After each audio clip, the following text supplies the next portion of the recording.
Paquita Rico era la sonrisa de España, la reina indiscutible del celuloide que pasó de dormir abrazada a su madre en los bancos helados de un parque a acumular una inmensa fortuna. Pero, detrás de su mirada deslumbrante, se ocultaba la tragedia conyugal más escalofriante y silenciada de nuestra historia.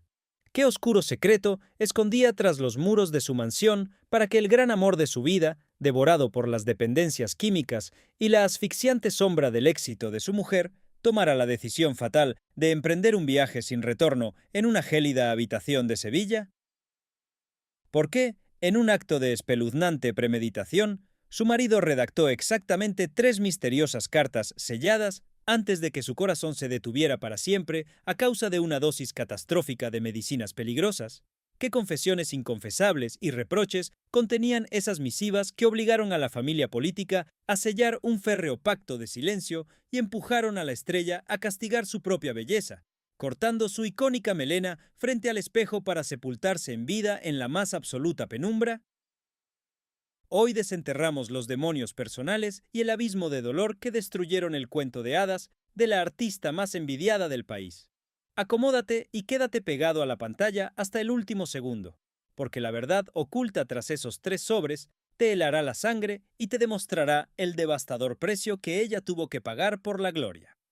Corría el gélido invierno del 24 de enero del año 1965. La noche había caído sobre las calles con un manto de silencio que presagiaba la fatalidad. En los círculos más exclusivos y adinerados del país, donde el champán fluía y las risas parecían eternas, el eco de una llamada telefónica urgente rompió la aparente perfección de una época de esplendor. Las centralitas ardían con un rumor que nadie quería creer. Se trataba de un viaje a la desesperada, una carrera contra el reloj por carreteras oscuras hacia una discreta pero selecta clínica de la ciudad de Sevilla. Allí, en una habitación aséptica, rodeado de un silencio blanco y aterrador, el hombre que había conquistado el corazón de la mujer más deseada de la nación libraba su batalla final tras ingerir una cantidad catastrófica de medicinas peligrosas. No fue un accidente. Fue un acto premeditado, calculado hasta el último miligramo, marcando un antes y un después en la historia de nuestras celebridades. La prensa de aquellos años, fuertemente controlada y acostumbrada a endulzar los dramas de los ídolos populares, recibió presiones formidables y llamadas de las más altas esferas gubernamentales para silenciar los pormenores de este oscuro suceso. Se ordenó echar tierra sobre el asunto, hablar de una dolencia repentina, de un colapso imprevisible o un fallo cardíaco natural. Pero en la escena misma del evento fatal, sobre una mesa fría que contrastaba con la calidez del hogar que habían construido juntos, se encontraba el elemento perturbador que lo cambiaría absolutamente todo. No había desorden, no había señales de lucha, ni el más mínimo rastro de la intervención de terceros. Solo había 3 sobres, 3 pedazos de papel perfectamente cerrados, pulcramente etiquetados, con una caligrafía firme que no delataba el temblor de un hombre que estaba a punto de dar el paso definitivo hacia el abismo. Aquellos 3 sobres contenían las respuestas que todo un país exigiría, pero que muy pocos llegarían a leer jamás. Y es justo ahí donde comienza nuestro verdadero laberinto. Imaginen por un instante la escena que encontraron las autoridades y los investigadores al cruzar el umbral de aquella estancia silenciosa. Hombres curtidos en 1000 batallas, acostumbrados a los escenarios más crudos, se quedaron de una pieza ante la inquietante pulcritud del final. La incredulidad se apoderó de ellos al descubrir las misivas perfectamente alineadas. Porque el protagonista de este acto tan desesperado necesitaba 3 destinatarios completamente diferentes para articular su último adiós. ¿Qué confesiones inconfesables o qué advertencias veladas se ocultaban bajo la solapa de cada uno de esos sobres? Un hombre que decide irse voluntariamente de este mundo rara vez deja una coreografía tan meticulosa de despedidas, a menos que el peso de su verdad sea demasiado inmenso o demasiado destructivo para depositarlo en un solo trozo de papel. Con el paso de las décadas y las investigaciones extraoficiales que se filtraron gota a gota en los círculos más íntimos, fuimos atando cabos sobre a quiénes iban dirigidos exactamente estos mensajes cifrados. Sin embargo, en aquel hermético año de 1965, el motivo por el cual la verdad absoluta sobre su contenido jamás vio la luz pública se convirtió en la comidilla prohibida de los salones de té. Se impuso una ley del silencio tan estricta que incluso pronunciar las dudas en voz alta parecía invocar la ruina social. El contraste era verdaderamente abrumador. Nuestra protagonista, la mujer que acaparaba las miradas de deseo de millones de admiradores, la envidia personificada de la nación, se enfrentaba de golpe y porrazo a una pesadilla insuperable, un pozo de dolor que ni el guionista más retorcido de los estudios de cine habría sido capaz de imaginar. La reina del celuloide, la gran sonrisa de España, estaba a punto de descubrir que la inmensa fama no ofrece ningún escudo protector cuando la tragedia decide empujar tu propia puerta. Pero el verdadero desgarro emocional aún estaba por llegar. Existe una cruel y escalofriante ironía en el destino, que a veces parece disfrutar burlándose de quienes habitan bajo los focos y los aplausos. Apenas unos pocos años antes de enfrentarse a este abismo personal, nuestra estrella había roto el corazón de una nación entera interpretando a una monarca emblemática, una joven reina muy amada que partía de este mundo de forma dramática y prematura en la flor de la juventud. Las interminables colas en los cines daban la vuelta a manzanas enteras bajo la lluvia, y el sonido de los sollozos del público llenaba las inmensas salas a oscuras. Ella había fingido magistralmente el dolor, la debilidad extrema y la despedida fatal frente a las cámaras, recibiendo aplausos atronadores y premios por sus impecables y desgarradoras escenas. Pero el destino, con su incorregible sentido del humor negro, le tenía reservado el papel más amargo de su existencia y esta vez las cámaras no estarían grabando. Aquellas lágrimas saladas que derramó en la gran pantalla, aquel llanto contenido que emocionó a reyes y plebeyos, ahora se materializaban en su propia y asfixiante realidad mientras arrastraba sus pies por los fríos y desangelados pasillos de aquel hospital sevillano. El persistente olor a desinfectante clínico, los susurros compasivos de las enfermeras en las esquinas y el pesado escrutinio de las miradas de lástima se clavaron en su alma para no abandonarla jamás. Fue el inicio innegable de una etapa profundamente oscura que marcaría a fuego su carácter y su trayectoria. La mujer radiante que deslumbraba al mundo entero con trajes de colores vivos y cascadas de volantes, se vio obligada por el inmenso dolor y por las estrictas normas sociales de la época a esconder su legendaria belleza bajo un espeso, asfixiante y kilométrico velo negro de luto riguroso. Un ropaje lúgubre que la acompañaría durante larguísimos años, convirtiéndola en una sombra errante en los pasillos de su propia casa. Y entonces, cuando todos en la industria pensaban que la frágil figura de cristal se haría pedazos sin remedio, afloró desde sus entrañas una fuerza arrolladora. Para entender de dónde sacó el valor para no rendirse ante semejante embate, debemos hacer un viaje urgente hacia su pasado más remoto. Damos un salto radical en el tiempo y en el espacio, alejándonos de golpe del lujo, de los chóferes y de los abrigos de piel, para aterrizar de lleno en el lejano año 1929. Nos sumergimos en las calles empedradas, húmedas y ruidosas de uno de los barrios más emblemáticos, populares y castigados del sur, el mítico y bravo barrio de Triana. Aquí no hay reflectores, no hay alfombras rojas ni recepciones con embajadores. Aquí descubrimos los verdaderos, crudos y sumamente humildes orígenes de Francisca.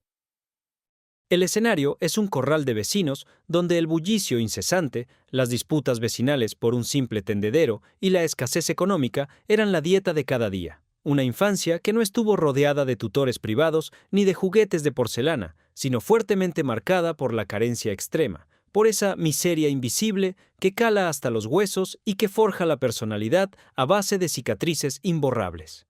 En aquel pequeño universo de habitaciones minúsculas, compartidas por multitudes, el hambre dictaba implacablemente las reglas de la supervivencia.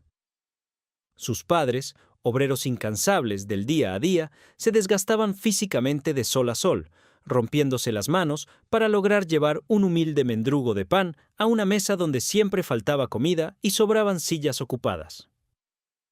Las privaciones eran tantas y tan severas que el simple hecho de estrenar un par de zapatos en domingo se consideraba un lujo de ricos, casi una fantasía inalcanzable. Francisca, mucho antes de ser el rostro que adornaba las fachadas de los grandes teatros de la capital, era solo una chiquilla vivaracha y descalza que correteaba ágilmente por patios de suelo de tierra batida, con las rodillas raspadas por las caídas y la mirada siempre clavada en el horizonte, soñando con un mundo que parecía pertenecer a otro planeta. El contraste resulta sencillamente brutal, casi imposible de creer. ¿Cómo es humanamente posible que aquella niña andrajosa, que soñaba con escapar de la penuria, lograra transformarse en la diva majestuosa que paralizaría el tráfico en las principales avenidas europeas? Detrás de esa metamorfosis, no hubo varitas mágicas ni golpes de suerte caídos del cielo. Hubo una determinación feroz y salvaje, una fortaleza de hierro forjada a base de pura y dura necesidad de no perecer en el olvido.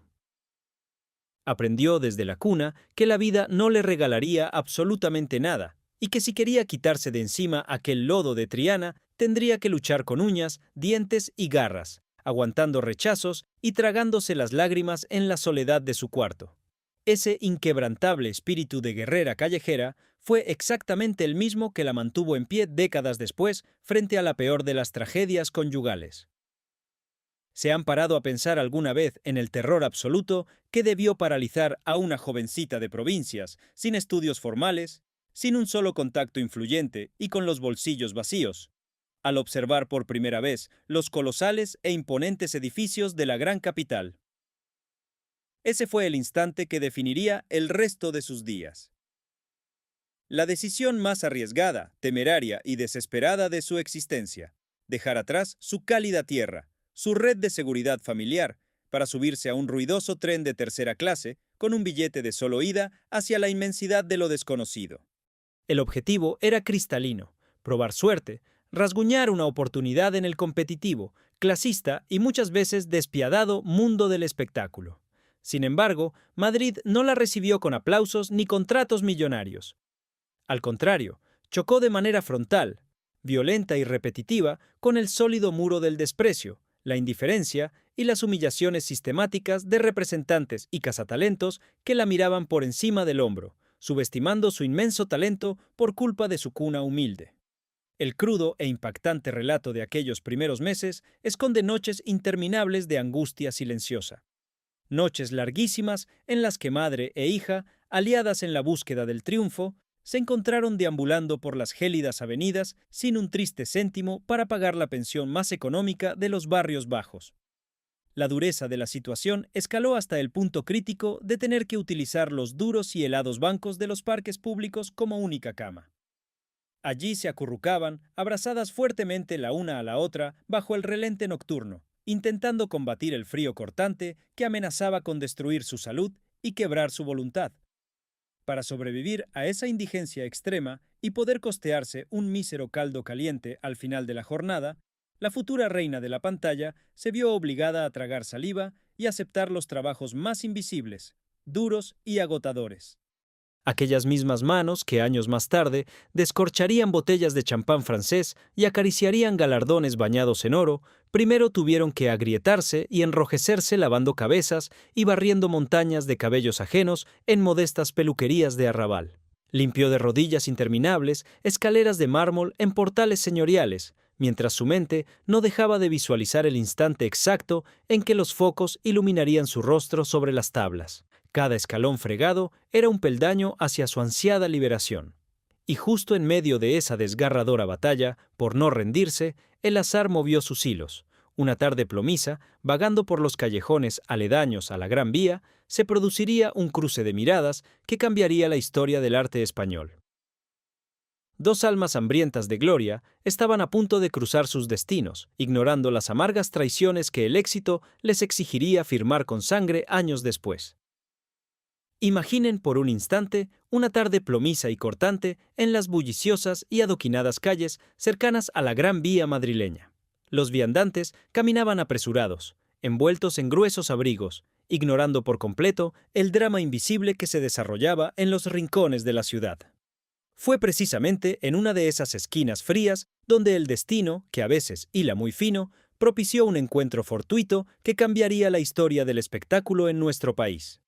Nuestra protagonista, con el cansancio acumulado de 1000 rechazos pesando sobre sus hombros, cruzó su mirada con otra joven, aspirante a estrella, que, en aquel preciso momento, compartía su misma desdicha.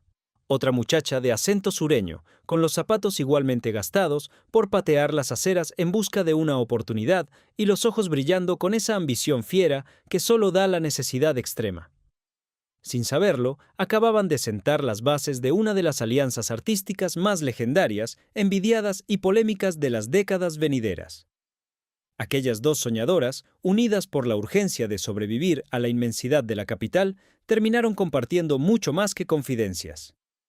Alquilaron una minúscula y lúgubre habitación en una pensión de mala muerte, un espacio tan reducido que apenas cabían 2 catres estrechos y un viejo armario desvencijado que olía a humedad.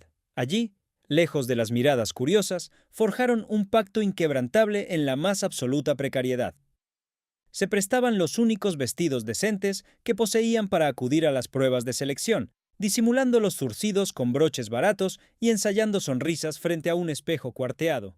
Formaron una hermandad de trincheras que, muchísimos años después, la implacable prensa amarilla y los cronistas de salones elegantes intentarían destruir a toda costa, inventando rumores malintencionados de envidias y traiciones. Pero antes de que el veneno de la fama intentara separarlas, llegó el primer y decisivo golpe de suerte.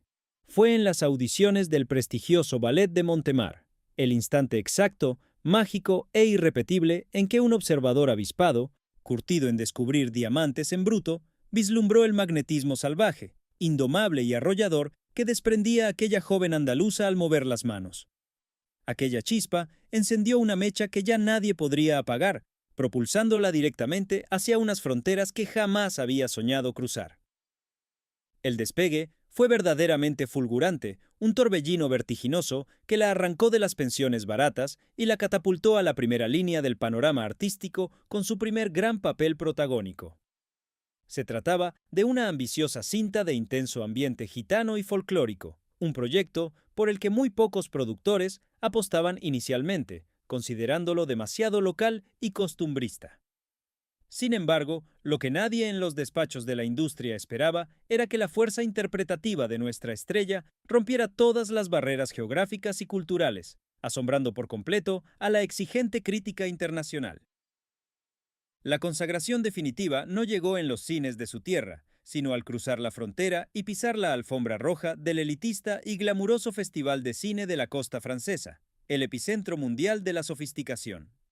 Imaginen el impacto visual. Una muchacha criada entre las estrecheces de un corral de vecinos sevillano, descendiendo de un vehículo de lujo en la Riviera Francesa, rodeada por un océano de fotógrafos que gritaban su nombre en idiomas que ella ni siquiera comprendía. Deslumbró al mundo entero sin necesidad de diamantes estrafalarios ni escotes escandalosos. Le bastó con envolverse en una sencilla, purísima e hipnótica mantilla blanca que realzaba la negrura azabache de su cabello y el misterio insondable de sus ojos oscuros. Aquella noche, la niña que durmió en los bancos de los parques madrileños compitió hombro a hombro en elegancia y carisma con las gigantes intocables de los grandes estudios de Hollywood. Fue la reina indiscutible de la velada, pero el cuerpo humano tiene un límite para procesar emociones tan extremas, y la factura que le pasó aquel triunfo fue inmediata y aterradora. El colapso, tanto físico como emocional, la estaba esperando agazapado en la escalerilla del avión de regreso a su tierra. Al descender y enfrentarse a la multitud enloquecida de admiradores que habían invadido las pistas de aterrizaje para aclamar a su nueva musa. La tensión acumulada durante meses de esfuerzo sobrehumano, el agotamiento extremo por la falta de sueño y el asombro paralizante ante semejante recibimiento, le jugaron una mala pasada. Su visión se nubló, sus piernas fallaron y se desplomó en un desmayo profundo que dejó sin respiración a todos los presentes. Fue la primera señal, el primer aviso contundente de que el cuerpo de la estrella no era de acero, y de que la inmensa maquinaria de la fama comenzaba a exigirle sacrificios que iban mucho más allá de las sonrisas en las portadas. Y es que el éxito, cuando llega de forma torrencial, trae consigo unas cadenas invisibles hechas de oro puro. A partir de aquel triunfo internacional, el cambio en su nivel de vida fue tan meteórico y radical que desafiaba toda lógica. Pasó, En un abrir y cerrar de ojos, de mendigar pequeñas oportunidades en despachos oscuros a firmar contratos exclusivos y draconianos por cifras astronómicas que superaban con creces los 2 millones de la antigua moneda. Una lluvia de billetes que habría mareado a cualquiera, permitiéndole adquirir fincas, joyas deslumbrantes y abrigos de visón con los que años atrás ni siquiera se atrevía a fantasear. Sin embargo, este éxito vertiginoso traía oculta una letra pequeña que nadie se molestó en leerle en voz alta. Automáticamente, la joven actriz se vio obligada a convertirse en el soporte financiero absoluto, en la columna vertebral y el escudo protector de toda su inmensa y extensa familia. La niña descalza de Triana era ahora el banco personal de decenas de familiares, asumiendo sin rechistar unas cargas invisibles y abrumadoras que la agotarían en el más absoluto y doloroso silencio. Compró casas, saldó deudas antiguas, pagó tratamientos médicos y garantizó el futuro de hermanos y sobrinos, sintiendo que no tenía derecho a quejarse ni un solo segundo, porque, a ojos del mundo, ella era la encarnación misma de la fortuna. Pero la presión más asfixiante no provenía de su familia, sino de la exigente transformación impuesta por los implacables engranajes de la industria del entretenimiento.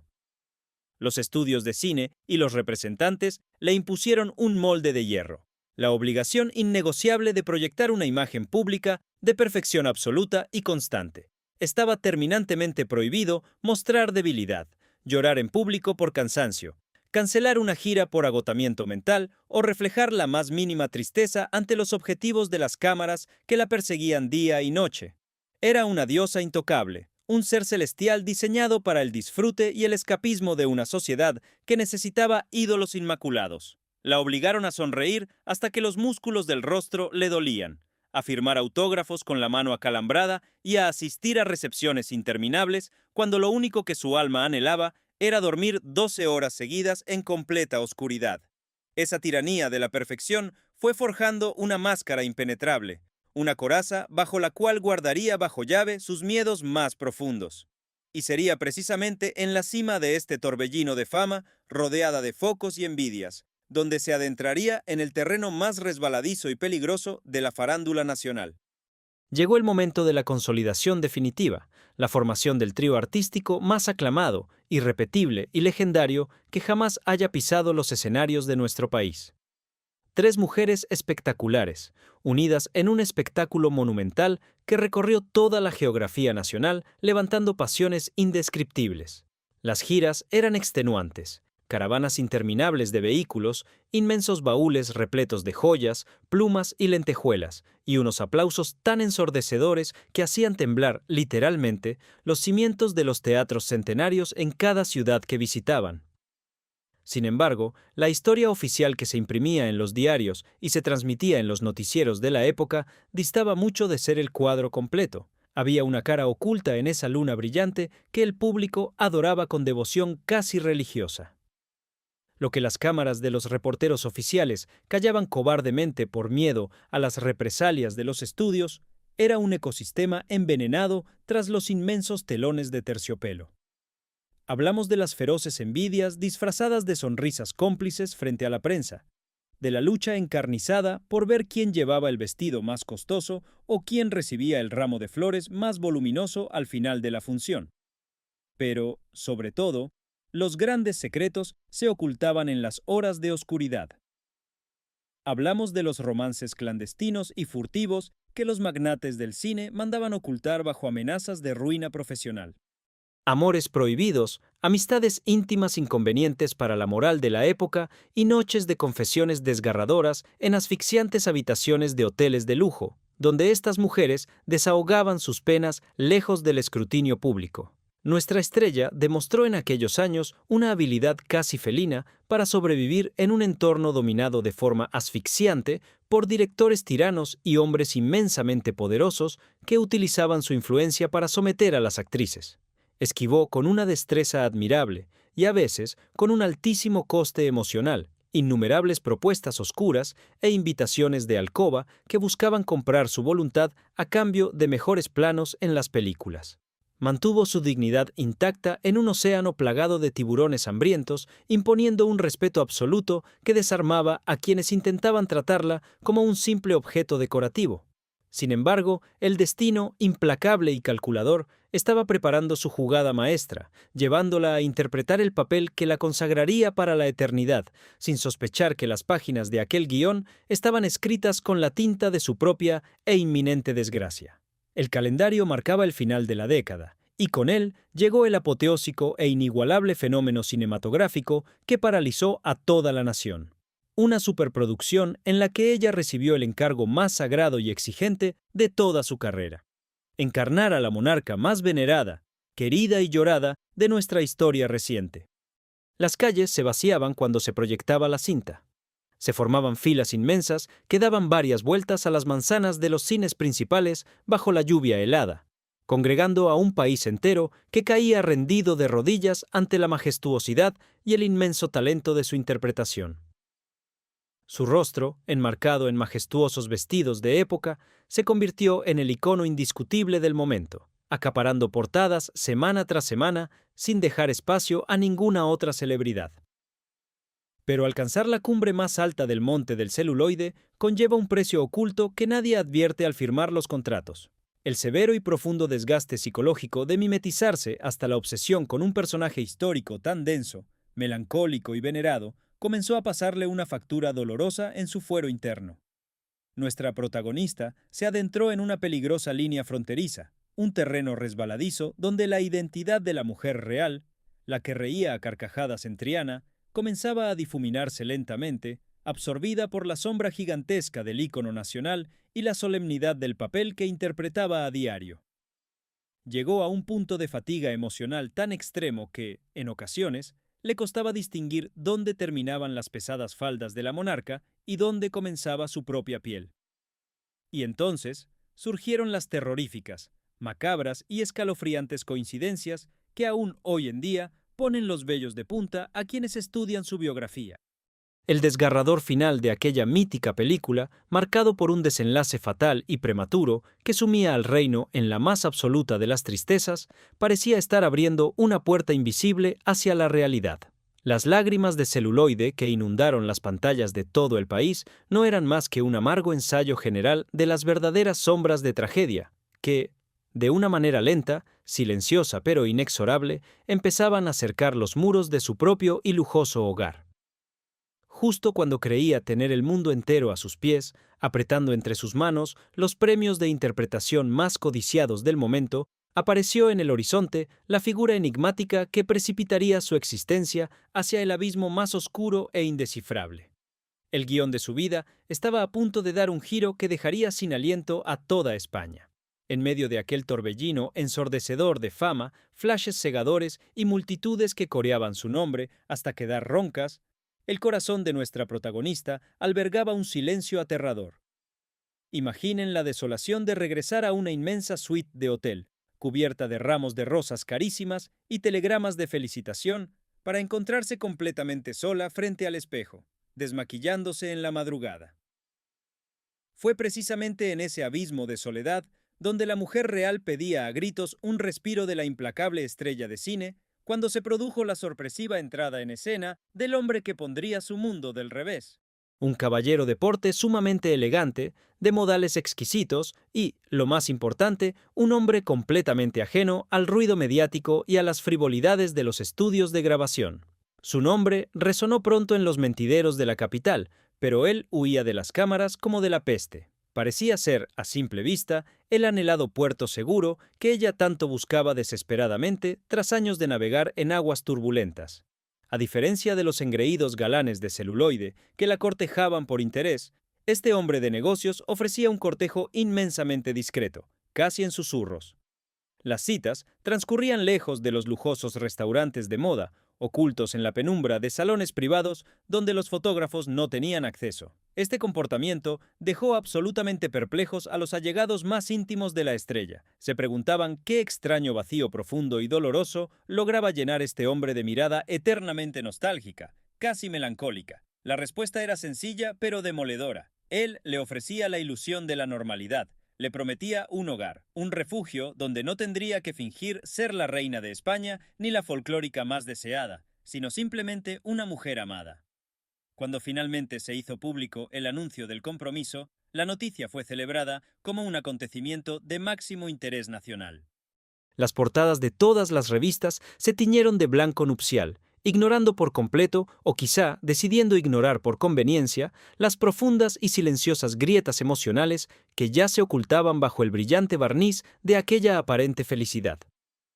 El año 1960 marcó un hito imborrable en la memoria colectiva del país. Los asombrosos detalles del enlace matrimonial paralizaron por completo la capital. Hablamos de multitudes absolutamente descontroladas, mujeres llorando de emoción y agolpadas en las aceras, trepando por las farolas y los balcones solo para poder verla llegar a la iglesia. La seguridad se vio desbordada ante el fervor popular. Fue una exhibición de lujos desmedidos, invitados de la altísima aristocracia, regalos de valor incalculable y exclusivas fotográficas en todas y cada una de las revistas de sociedad de la época que agotaron sus tiradas en cuestión de horas. Ella lucía radiante, como una verdadera princesa de cuento de hadas que por fin había encontrado a su príncipe azul.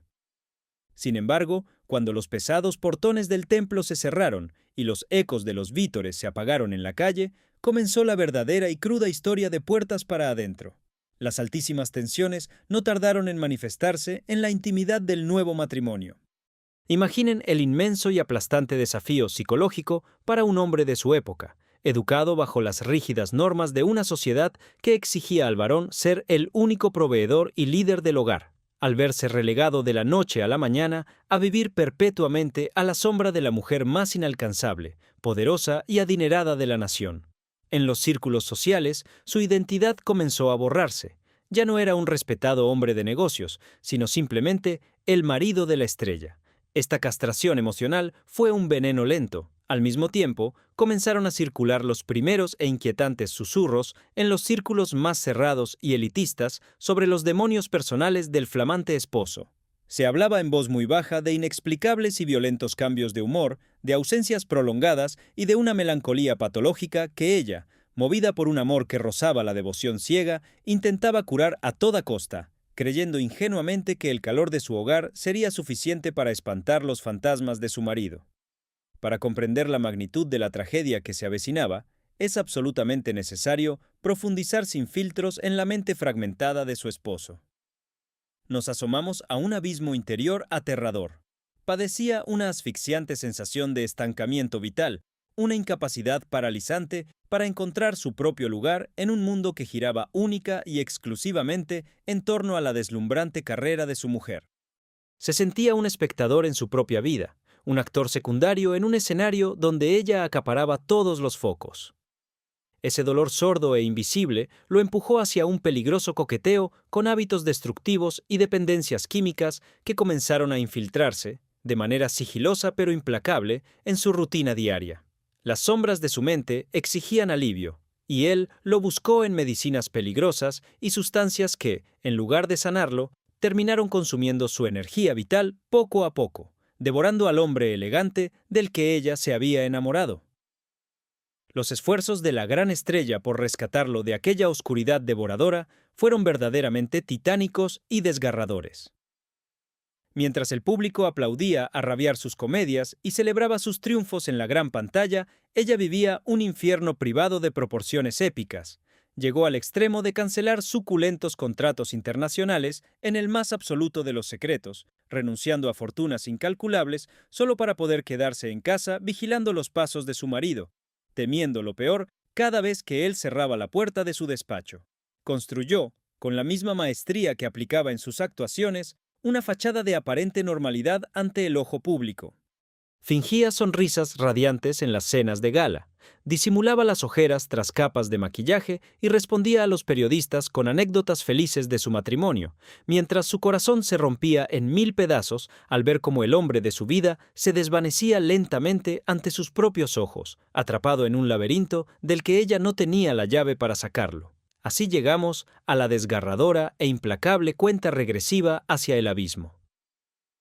Nos situamos en los fríos días del mes de enero del año 1965. La minuciosa reconstrucción de las horas previas al desenlace fatal pone los vellos de punta a cualquiera que tenga un mínimo de empatía. Quienes compartieron aquellos últimos días con él hablarían años después de señales imperceptibles que, en aquel momento, nadie supo o quiso descifrar.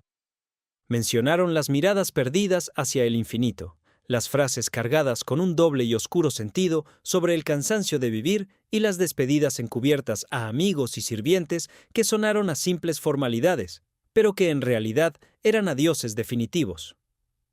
Todo en su entorno pedía ayuda en silencio, pero el ruido ensordecedor de la fama y las obligaciones sociales ahogaron esos gritos de auxilio. Fue en el preciso y helado instante en que la desesperación absoluta ganó la partida.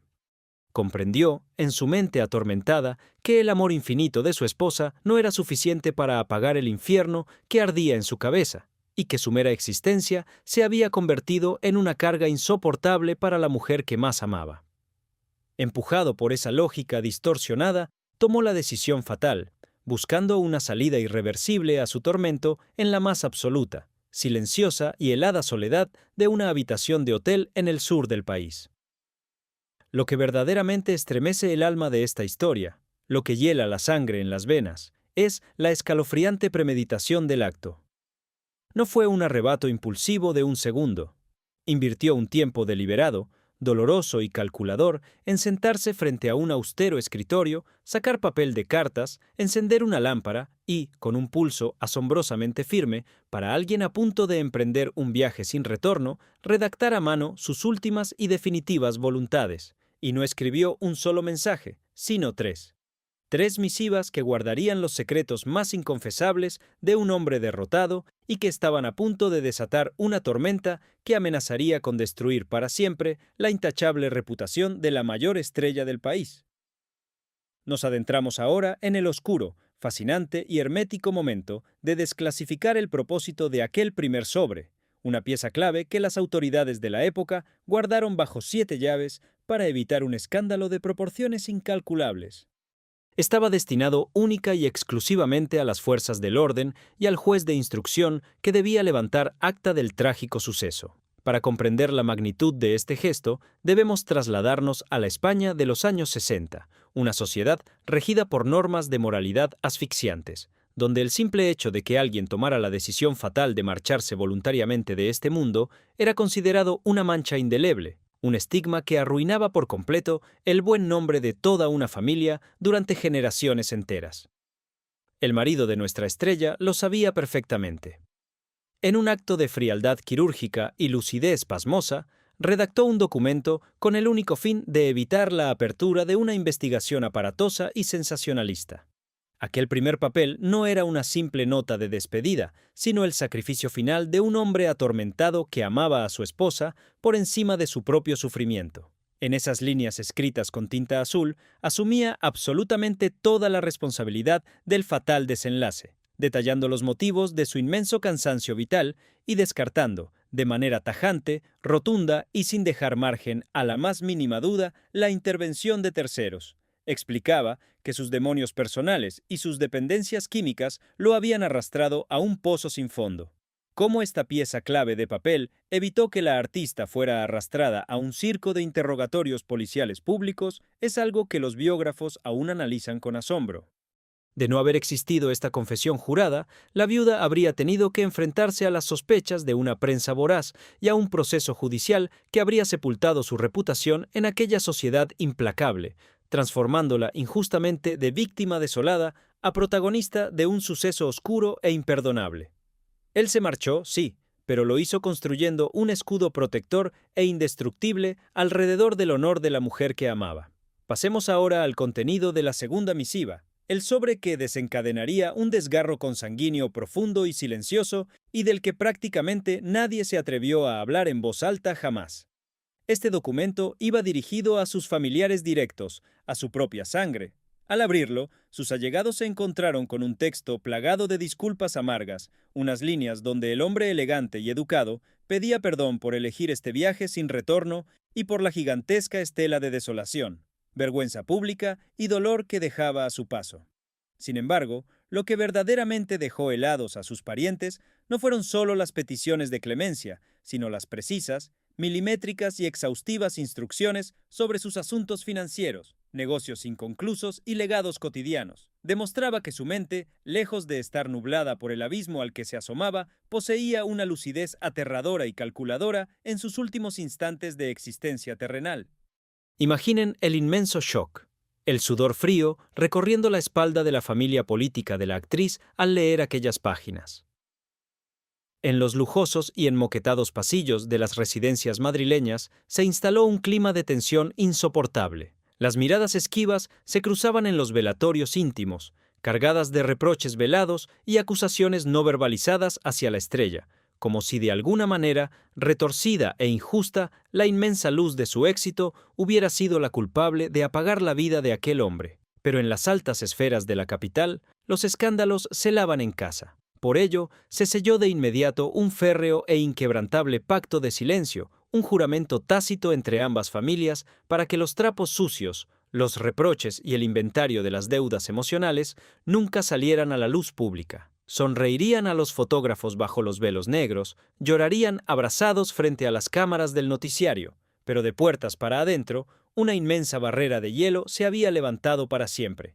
Y llegamos al tercer sobre, el más pequeño de los tres, pero el que albergaba el peso de 1000 galaxias. Nos adentramos, con un respeto reverencial, en el contenido de la misiva más personal, íntima y desgarradora que una persona pueda llegar a sostener entre sus manos temblorosas. La nota exclusiva para su esposa. No había instrucciones legales ni disculpas formales a la sociedad. Era un grito crudo, un torrente donde el amor desmedido e infinito que sentía por ella colisionaba violentamente con la durísima confesión de no poder soportar ni un solo día más su propio e insoportable sufrimiento interno. En aquellas pocas líneas, él la liberaba de toda culpa, asegurándole que ella había sido la única luz pura en su existencia empañada por la tristeza, pero que sus fantasmas eran demasiado grandes y ruidosos para seguir combatiéndolos. Le pedía que volviera a sonreír, que no permitiera que su fatalidad apagara la estrella que tanto esfuerzo le había costado encender. El impacto devastador que la lectura de este trozo de papel tuvo sobre el frágil estado emocional de nuestra protagonista es imposible de medir con palabras. Esa carta se convirtió en su reliquia más valiosa, en un tesoro envenenado que guardaría bajo llave el resto de su vida, releyéndola en la más absoluta soledad de sus noches de insomnio. Cada palabra escrita por él era una puñalada de amor y de culpa irresoluble. Fue exactamente en el instante en que sus lágrimas borraron la tinta de aquel papel, cuando de su alma rota surgió una promesa inquebrantable y silenciosa. Una promesa que la empujaría de forma irremediable a darle la espalda, con desprecio y asco, a la superficialidad del mundo del espectáculo, a los aplausos vacíos y a los halagos falsos durante sus años más oscuros. Comprendió que de nada le servía ser la reina de España en la pantalla, si al llegar a casa su castillo estaba irremisiblemente vacío. La reacción visceral e inmediata de la actriz, tras asimilar que había perdido para siempre a su gran amor, fue un auténtico espectáculo de dolor que enmudeció a sus más íntimos colaboradores. Su regreso a la capital en tren fue fúnebre. Llegó convertida en una sombra vacía, demacrada, completamente incapaz de articular una sola palabra coherente, sostenida apenas por los brazos de sus compañeras de profesión que acudieron a arroparla. Y fue al llegar a la inmensa mansión matrimonial, al cruzar el umbral, donde todavía flotaba el aroma del tabaco de su marido, cuando llevó a cabo el gesto más profundamente simbólico, purificador y sobrecogedor de toda su biografía. Se plantó frente al gigantesco espejo de su tocador, aquel mismo espejo que le había devuelto la imagen de la mujer más deseada del celuloide, tomó unas afiladas tijeras de costura y sin derramar una sola lágrima, comenzó a cortar de manera salvaje y desordenada su icónica, famosísima y larguísima melena azabache. Aquel acto no era un simple cambio estético, era un castigo autoimpuesto, un acto de penitencia medieval y un grito mudo de absoluto repudio hacia su propio atractivo físico. Quería destrozar la belleza que tantos halagos le reportaba. Sentía que su encanto exterior era un insulto a la tragedia que la devoraba por dentro.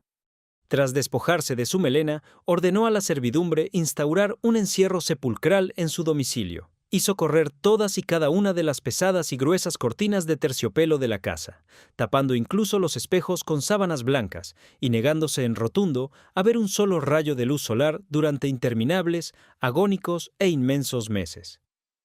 Se sumergió en un luto que paralizó su existencia, vistiendo únicamente fúnebres túnicas negras y alimentándose a duras penas. La gran estrella nacional se había convertido, por voluntad propia, en un fantasma encerrado en una jaula de oro, dispuesta a dejarse consumir por la pena mientras el mundo exterior seguía girando con crueldad. Y es que el mundo del espectáculo, por mucho que finja empatía, no se detiene ante las lágrimas de nadie. Mientras ella languidecía en la oscuridad de sus salones clausurados, los movimientos voraces e implacables de los grandes magnates de la industria cinematográfica comenzaron a rodear su desgracia como aves de rapiña oliendo la sangre fresca.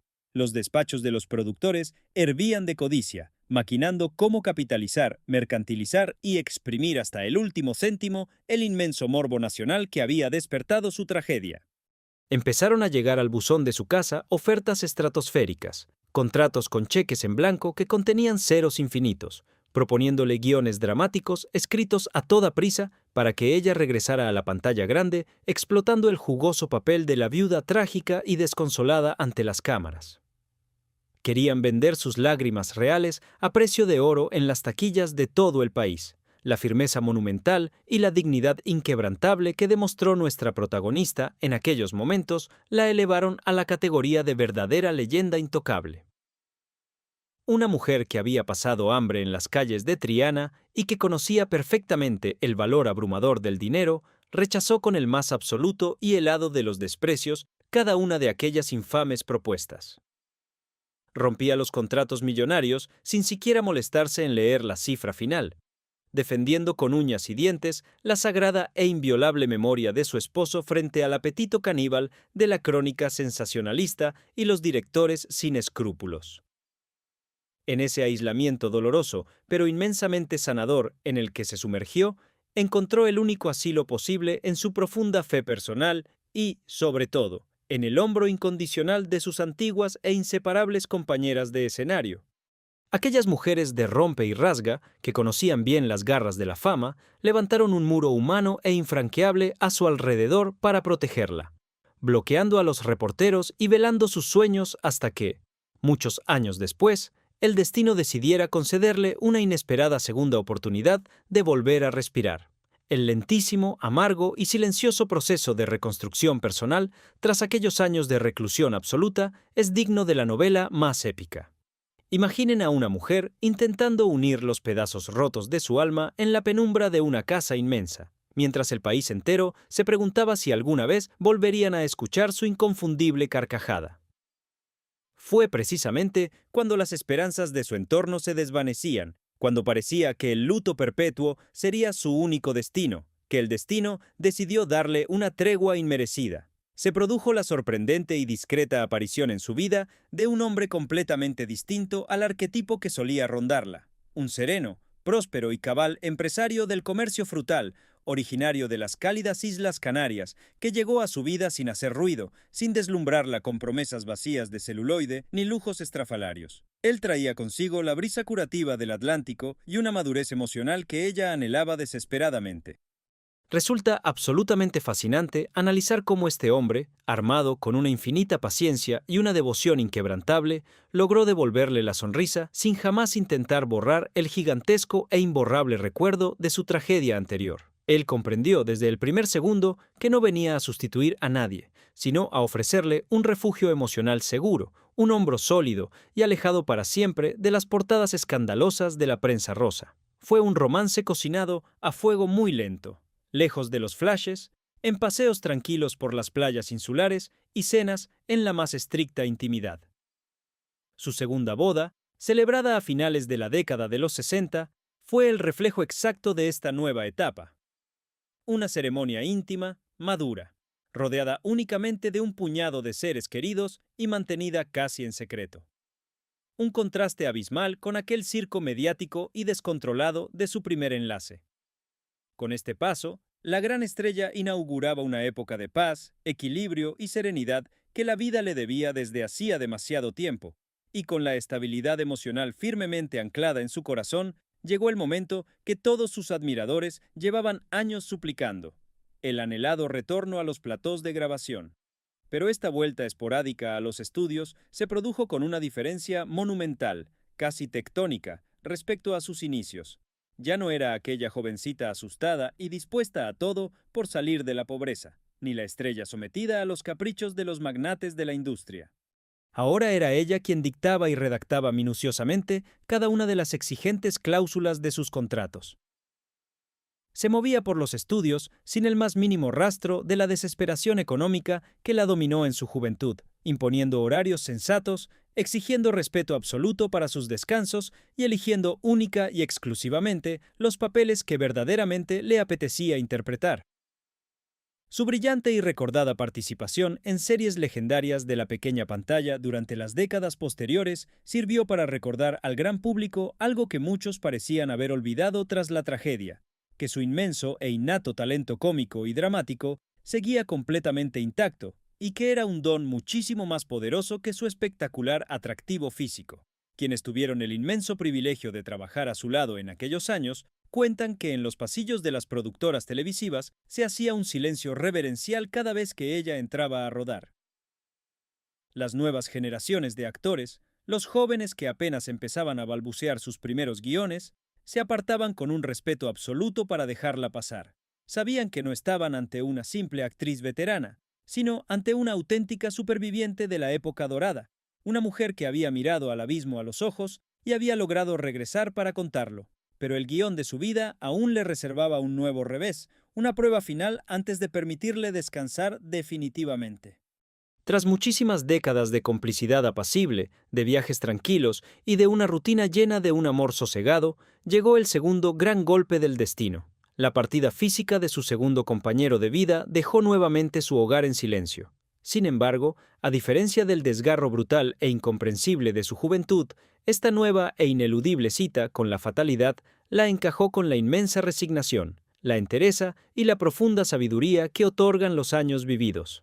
Comprendió que este era el ciclo natural de la existencia, un adiós doloroso pero exento de las sombras truculentas y los remordimientos que envenenaron su primer luto. Lloró su ausencia, por supuesto, pero lo hizo desde la tranquilidad inmensa de quien sabe que ha amado y cuidado hasta el ultimísimo segundo. Este suceso supuso el cierre definitivo y rotundo de las pesadas puertas de su fastuosa etapa madrileña. Con una determinación que no admitía réplicas ni súplicas de sus representantes, tomó la decisión innegociable de empaquetar para siempre sus deslumbrantes recuerdos. Guardó celosamente sus preciados galardones en cajas oscuras, dobló con mimo los vestidos de lentejuelas que habían hecho suspirar a medio mundo y abandonó para siempre la efervescencia, el ruido y la vanidad de la capital de España. Fue un viaje de retorno cargado de un simbolismo poético y arrasador. El emotivo regreso al punto de partida exacto, al humilde y bullicioso barrio de Triana. Aquel mismo lugar que la vio crecer entre carencias extremas, jugando descalza en la tierra, ahora abría sus cálidos brazos para acoger en su seno a la leyenda viva, ofreciéndole el anonimato y la paz que los rascacielos de Madrid le negaban. Se inició entonces lo que podríamos definir como el gran exilio voluntario de la vanidad. Sus últimos años se transformaron en un retiro casi monacal en el corazón de Sevilla, instalándose cómodamente en la inmensa residencia de su sobrino y cerrando su círculo social a la más mínima y esencial expresión. Abrazó el anonimato total con la misma pasión con la que antes había abrazado la fama. Lejos quedaban las inmensas recepciones, los abrigos de bisón y los collares de diamantes. Ahora su mayor lujo era sentarse en una mecedora al fresco de un patio andaluz, rodeada del cariño incondicional de los suyos y escuchando el sonido lejano de las campanas. Sin embargo, en un giro fascinante de su compleja personalidad, mantuvo hasta su último aliento un rasgo de coquetería suprema, un pacto inquebrantable con su propio mito. Se negó de forma constante, tajante y casi agresiva a recibir en su casa a periodistas, biógrafos o viejos conocidos del mundo del espectáculo que peregrinaban a Sevilla buscando la última gran entrevista exclusiva. Acuñó una exigencia legendaria que sus familiares cumplieron a rajatabla. El público solo debía recordarla radiante, joven y gloriosa. Su contundente rechazo a los homenajes televisados por los que otras viejas glorias habrían suplicado demostraba su grandeza. Hubo ofertas de millones por una simple conexión en directo para honrar su carrera, pero ella prefirió apagar los inmensos focos por voluntad propia, antes de permitir que las implacables y crueles lentes de las cámaras de alta definición retrataran el inexorable paso del tiempo en su bellísimo rostro. Fue una mujer que supo marcharse de la fiesta justo a tiempo, llevándose consigo la llave de su propio mito. Los días finales de su prolongado y plácido retiro transcurrieron en una inmensa y envidiable calma. Fue el declive natural y sosegado de un cuerpo que había trabajado hasta la extenuación durante décadas, compensado ahora con la absoluta y reconfortante tranquilidad de saberse blindada y resguardada por el amor exclusivo de su familia directa. No hubo dramas hospitalarios ni titulares morbosos de última hora. Su partida definitiva se produjo a la venerable edad de 87 años, apagándose suavemente como una vela que ha consumido hasta la última gota de su cera. El unánime y sobrecogedor respeto de toda la prensa del país, que detuvo sus frenéticas rotativas y alteró las parrillas de programación para despedirla como a una verdadera pionera del entretenimiento patrio, demostró que su magia seguía intacta en el corazón de la gente.